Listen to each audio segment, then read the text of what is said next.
These are huge parts of the online discourse. They're very minor parts of the movie, and it's kind of an interesting case study in how online is not real life.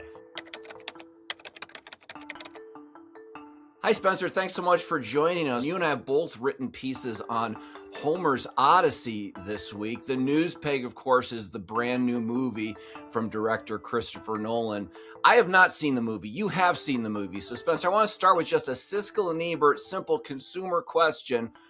Thumbs up or thumbs down? Should I go see this movie? Super easy. Thumbs up. Go see it. Don't be deterred by the silly online controversy. It's a good movie. Why then? What do you like about this new movie version of the Odyssey? The longer answer is no adaptation of Homer is perfect because Homer is a genius. What makes these poems bottomless sources of wisdom and inspiration and beauty is that they really can't be beat. They are perfectly composed, in my view. And there's always more that you can draw out of them. Christopher Nolan's movie is no different. He's a great director, but he is not greater than Homer.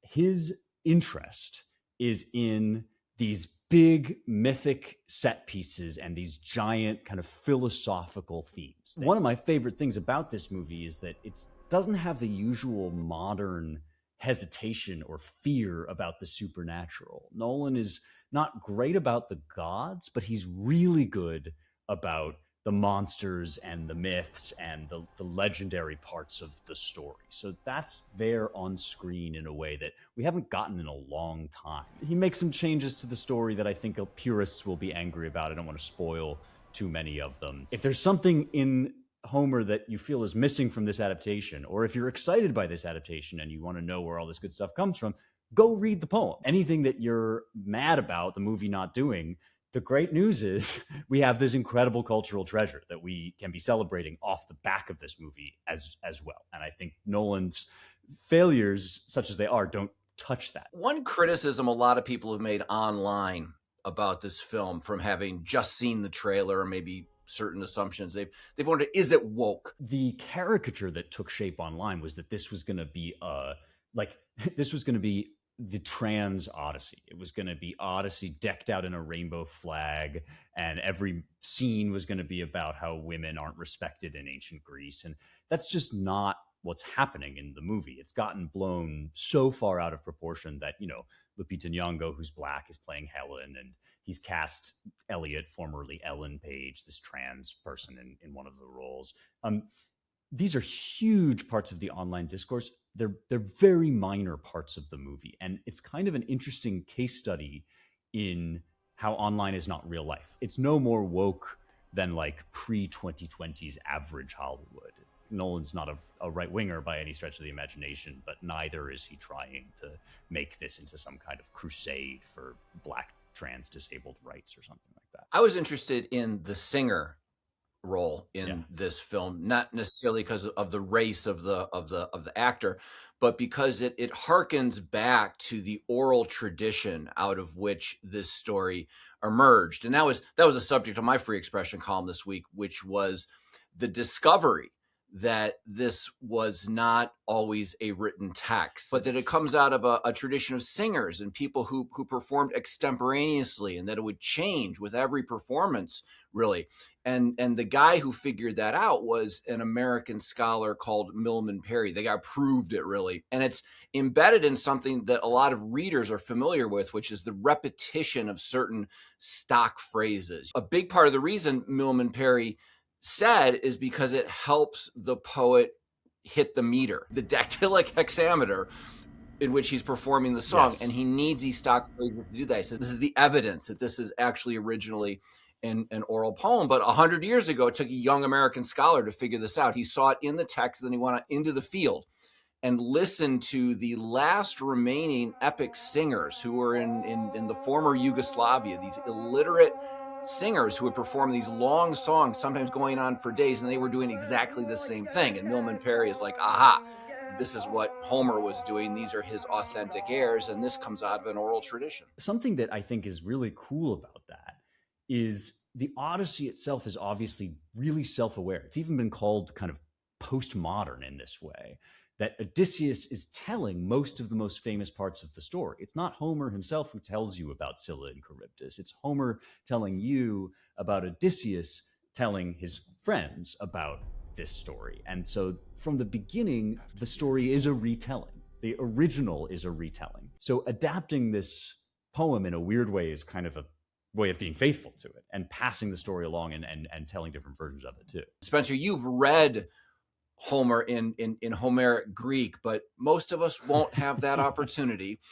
If we want to read the Odyssey, which translation would you suggest a reader go to? So I'll give you the headline, which is you should read either Daniel Mendelssohn's 2025 translation or Robert Fagel's slightly earlier translation. Those are both terrific.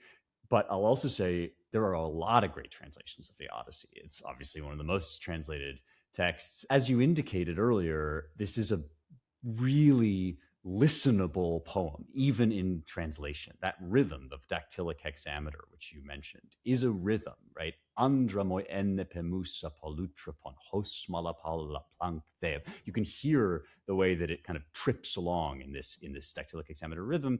And I think the best translations are ones that pick up that propulsive power. I think of it as like hoofbeats and heartbeats. It's got this incredible beat underneath it. Nolan himself stepped in it a little bit. One of his many kind of publicity stunts or failures or whatever was name checking a very notorious translation by Emily Wilson, which is famous among other things for Wilson's having been the first woman to translate the Odyssey into English. And I don't like her translation very much, so I wouldn't commend or recommend that to you. Why do you think Christopher Nolan went straight to the Odyssey, the sequel? Why not do the Iliad first and then the Odyssey second? Instead, he just went right to the Odyssey. Is it a better poem? Is it a better work? Nolan himself said something interesting. He said it's not just a story, but the story. It's not just a good story or a particularly exciting story. It is somehow essential. And I think there's a lot to that. There's a long history, as you probably know, of people debating whether the Odyssey or the Iliad is better. In any case, I think the Odyssey is probably more exciting to us now. And that's because of its psychological elements and because of its mythological elements, both. It's because it's so sensational with all the myth and story and the magic and the witches and the gods and goddesses, which again is something I like about what Nolan does. But then also at the same time, Odysseus is this person who we feel that we know so intimately. He appears, it takes a long time for him to show up in the poem. And the minute he does, we find him trapped on the island of Calypso, this beautiful, deathless goddess. And poor guy, he's forced to sleep with this beautiful woman for potentially all eternity. She's offering him an immortality of beauty and passion and pleasure.